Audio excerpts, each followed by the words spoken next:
Prices across the UK are rising, but not as quickly as earlier in the year. Fresh figures from the Office for National Statistics also paint a mixed picture of how prices are faring in different parts of the UK.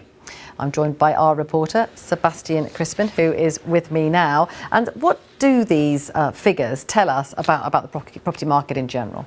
Well, these figures from the Office for National Statistics do show a picture of growth. Property prices are growing. Average prices in the UK went up about 4.5% in the year to October, but they are growing slower than they were in previous months.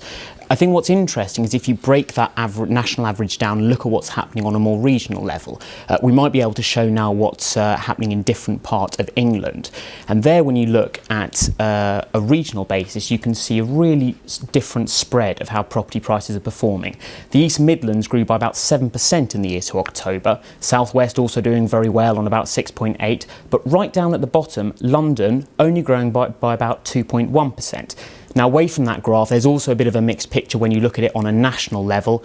Northern Ireland grew by about 6% last year. Scotland only grew by 2.8%. So I think overall, these figures show growth, but it is a bit patchy. So it doesn't show us that the housing market is slowing down, because that seems to be the anecdotal feeling amongst people. And some are saying since Brexit, people have stopped moving and things are slowing down. That doesn't seem to be the case everywhere.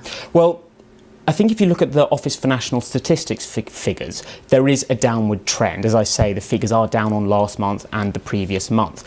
But it's important with something like house prices not just to look at one set of figures. And there are other organisations that provide housing price data. And if you look at something like Nationwide or Halifax, they actually showed a slight increase in the year to October. Although, of course, those figures also then showed a slight different picture after that. So I think it's fair to say that house prices are slowing, but the exact amount that prices are slowing or going down, it's a bit hard to say. And it's quite striking that London is at the bottom of that graph. It's seen in the past as being the place that has, really led the way when it comes to house price inflation. But that's not the case anymore. Well, that's right. If you're looking at house price growth, so how much prices have increased from previous times, London is right down at the bottom of that English regional list at 2.1%. But as you say, house prices in London absolutely ballooned a few years ago. So many analysts were expecting some form of correction. Maybe we're seeing that correction now. I think it is quite important to point out that it's one thing talking about how much prices are growing, but if we look at where prices currently are, prices in London are still well ahead of where they are in other parts of the UK. And if you look at on an average basis, the national average to buy a house is about £225,000. In London, it's more than double that at £480,000. OK, Sebastian Chrispin, we must leave it there. Thank you very much indeed.